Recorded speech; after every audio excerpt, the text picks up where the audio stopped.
Hello and welcome back to Chesterton Road. In front of you, you can see I have a new loco on the layout. I say new, it's obviously not new, it's just one I got off eBay. It's a Lima Class 60. I think I paid £30 for this, £35 including delivery, so not much money at all. I've been looking at them for a little while as a little project that I could use on the layout. And this one I was fortunate enough to win for a very good price. It's in pretty good condition. It has received a little bit of damage to the cab, which is in transit. I did check on the listing and the pictures, and there was no sign of any damage. So I think it's just something that's happened in transit. But it's got all the buffers, all the couplings. The windscreen wipers are present and haven't been fitted. The horns are present. All the little things that can quite often go missing on these. But my aim with this one, although it was advertised as running well, I'm not going to use it as a running loco as such. I'm going to convert it into a dummy loco, which, as you can see in the background, I've got my two Class 66s, or two of them. The Hattons one, which is the DB Red, and then the EWS livery Bachmann one. And what I've done with that is the Bachmann EWS one it's got a Hornby TTS decoder in it, but it's never run quite right. I've never been able to get it to run smoothly, and I've done all the usual sort of servicing and playing around with the CVs and things to get it to run better, but I've never had it sort of running quite as smooth as I'd like. So what I did is I've removed the drive shafts and also the gears from the top of the bogie on that loco, which leaves it sort of free running, and then I can now sort of shunt it around using the Hattons loco, which is something that's sort of quite important on a layout like this, where it's just a little end-to-end sort of shunting layout. It's brings a bit more interest being able to do that kind of thing. So what I thought with this Class 60 is if I do the same thing, disconnect all the drive and everything, and then use that as another dummy loco that I can shunt around with the EWS 66 in the background. It needs a little bit of work doing it, obviously, because the main one being that the livery is completely wrong.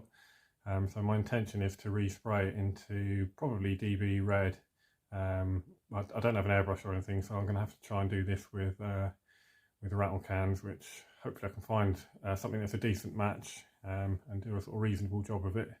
It's not something I've ever attempted before, and I may not end up with perfect results, but hopefully it won't be a complete disaster either. It's a fairly basic livery from what I can see, from what I've seen. It's pretty much red all over apart from the roof, obviously the yellow cab ends which can remain, and then there's a strip of grey along the bottom which I might be able to kind of sort of leave that as it is, although it's a slightly different grey to that, but I might get away with that. So that's my intention, plus just kind of weather it up a little bit, bring out some of the detail on the underframe, on the bogies. There's not a huge amount of it compared to modern day models, but it's actually not too bad. I think it's a pretty good representation of the class. I'm by no means any kind of an expert, but it certainly looks like a Class 60 to me, and as I say, there's a reasonable level of detail, though it certainly doesn't look horribly out of place. So yeah, that's my main plan, and then maybe just to kind of detail it up a little bit, maybe I need to add some NEM pockets so I can use the same magnetic couplings that I'm using on all the other stock on the layout. So I need to get rid of those big tension lock couplings, which are on there at the moment. So that's another little thing that I'll have to look at and sort of see how best to fit those. It's also got, you can just about see in a picture, it's got one of the snow ploughs fitted, the other one is in the box. So I need to find a way to attach them whilst not interfering with like the NEM pocket as well. So yeah, that's my plan. So in this video I'm going to be sort of going through the process of dismantling it, so respraying the body, and then just tidying it up a little bit here and there. So I've got a little bit of damage on one of the cab fronts to fix up. I might detail the cab a little bit as well, because that's sort of fairly basic. But yeah, and to start with, we're gonna take it all apart, disconnect the drive so it runs freely, and then yeah, we can start sort of preparing it for being painted up. Okay, so that's the cab removed, or the body removed, sorry. It's pretty straightforward, just pretty much pulls straight off. I think there's just some clips that hold it in place. One thing I did notice at this end, where that's the cab piece, there's a clip here that's also broken off, which again, that's part of the damage in transit, but I'll try and fix that if I can. It is, as I say, loose in the box. The damage to the cab, you can see there it's split down there, and also there's a little piece there that's broken off. That again, that is loose in the box, so I'll glue that back into place, and hopefully it won't be too noticeable. But yeah, we'll see how that works out. Pretty basic inside, although it's surprisingly heavy actually. Not an awful lot to do really. So the motor, I'll have a play around with that and just sort of pull it apart and just see how easy that is to remove. And then if I can just sort of remove a couple of the gears so it leaves the wheels moving freely, that'll be enough for that. So yeah, not too much to do there. As I did, I might detail up these sort of cabs a little bit. I'm not sure what the inside of a cab 60 looks like, but I'm pretty sure it's not all one colour like that, so we'll maybe add a little bit of colour to that to make it look a bit more interesting. But yeah, the main work that needs to be done is on the body, getting that resprayed into a more modern livery. Okay, so I made a little bit of progress. I've managed to remove a couple of the cogs on the drivetrain, which is fairly straightforward on these models, as anyone with this kind of motor arrangement will know. So the chassis is now pretty free running. I'm just waiting for the cab to the glue to dry on the cab. I've repaired that as best as I can, and I think that'll look okay. Removed the glazing from the body, so that's another job done.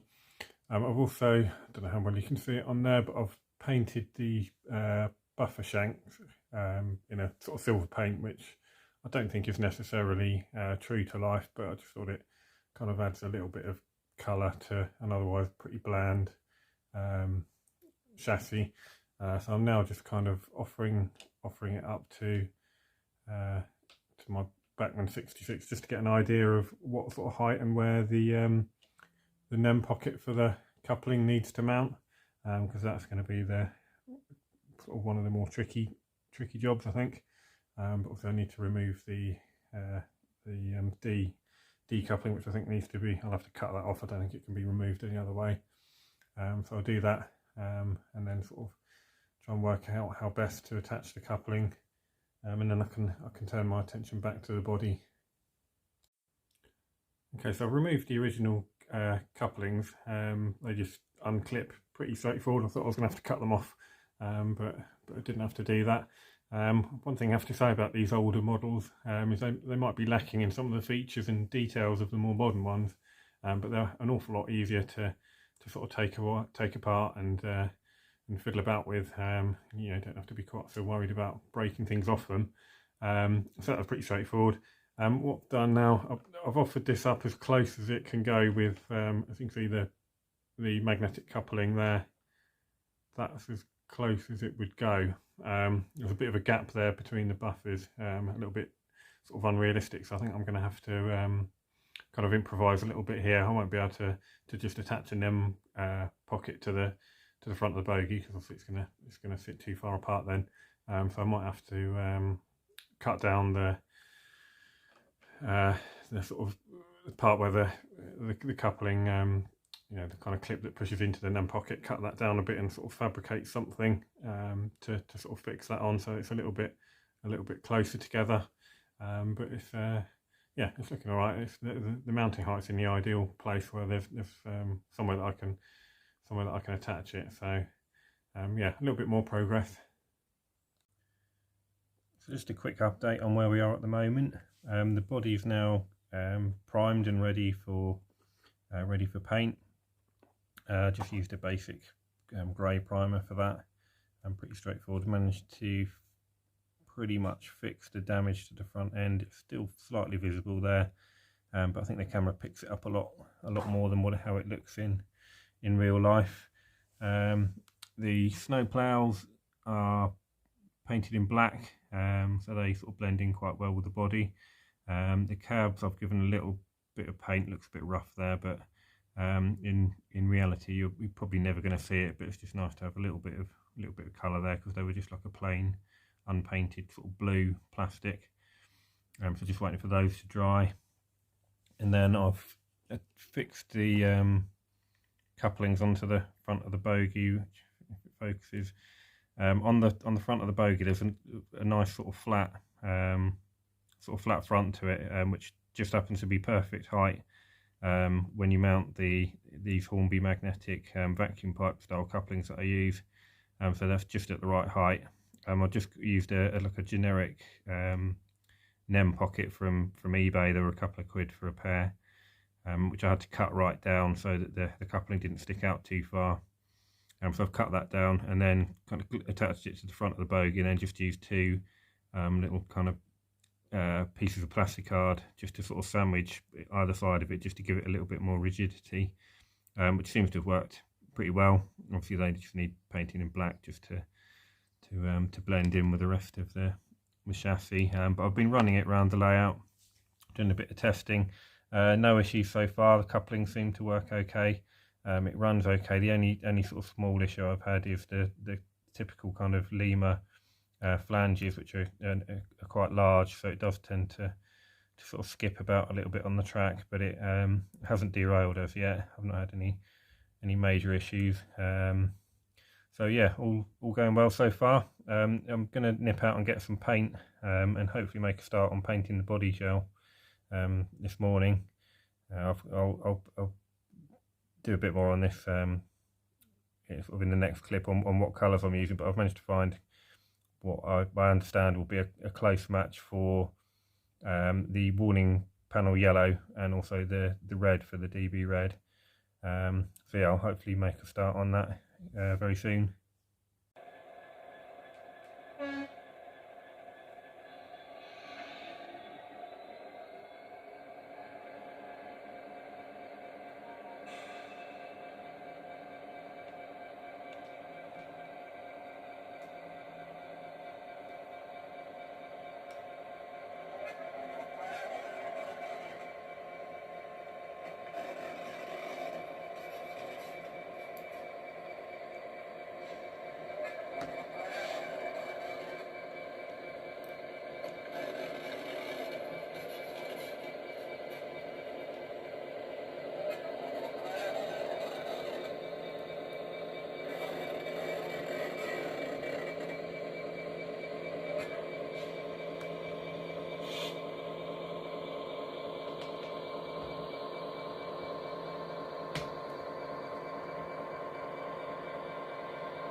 So after doing a bit of research online, I've been out and bought some paint.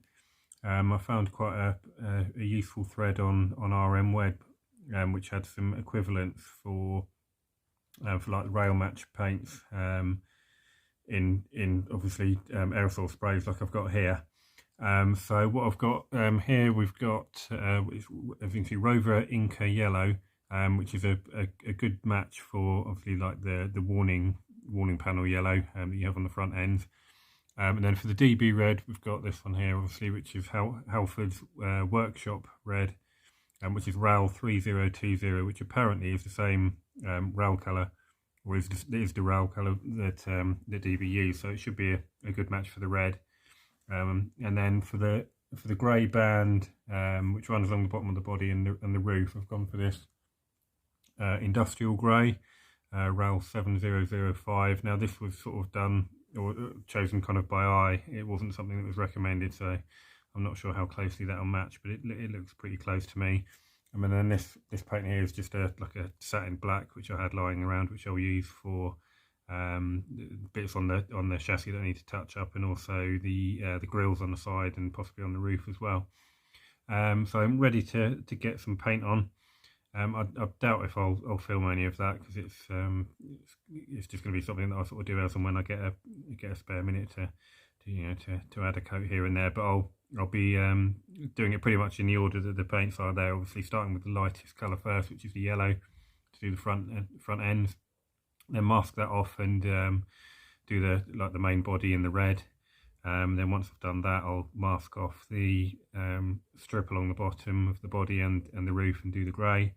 And then once I've done all that, I'll remove all the masking tape, and then it'll just be a case of masking off say the grills on the side to touch them up in black.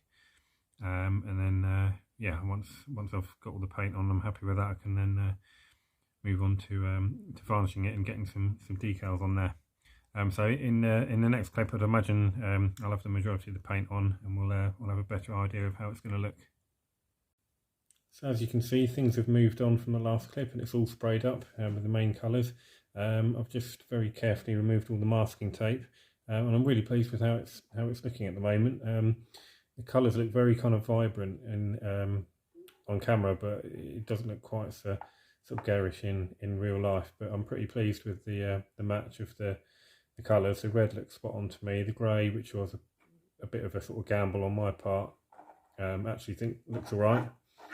And the yellow warning ends is pretty much a perfect match as well. All the lines are pretty much okay. There's a couple of tiny little bits of paint bleed, but whether it's enough for me to bother trying to correct it, I'm not sure it is really. I'm trying to do this with rattle cans isn't ideal. Obviously you've got no control over the spray. They're sort of on or off, so you have to be pretty careful. And what I did was lots of very quick light passes, so I didn't sort of get too much paint build up, and it seems to have worked. As I say, overall I'm really pleased with how that's looking. Next job is I need to mask off those body side grills and spray them in black, possibly those roof ones as well. I'm not sure about those. And then also the light clusters need touching in black as well.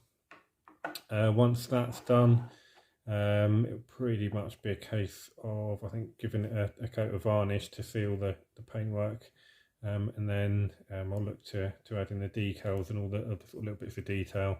Obviously putting the glazing back in, the exhaust needs to go back on. The windscreen wipers, which were never fitted to this model when I bought it, so they're still on the plastic sprue, but I'll put them on as well. And I'm hoping to add a little bit more detail, things like a lamp bracket and maybe a bit of buff beam detailing as well. But yeah, really pleased with it so far, and hopefully I'll in the next clip there'll be a bit more detail added, and it'll look a little bit more like a complete loco. Okay, so we've now jumped forward a fair bit since the last clip. I realise this video has become a bit disjointed, but I've just been kind of trying to record bits as and when I can. The work on loco has just been done sort of as and when I can grab, kind of 5-10 minutes here and there. But yeah, it's probably 95% complete now. Obviously you can see it's all put back together. All the decals have been added, which were a little bit fiddly. As you can probably see, there's like some little tiny ones on the body side down here. Obviously things like the data plate there, which I've tried to get as accurate as I can based on pictures I can find online, but they may not be 100% accurate, but I'm not too concerned about that. But overall, yeah, it's looking really good. Really pleased with it. I did have a few issues here and there, entirely my own fault, where I was kind of rushing a little bit and not masking off areas properly.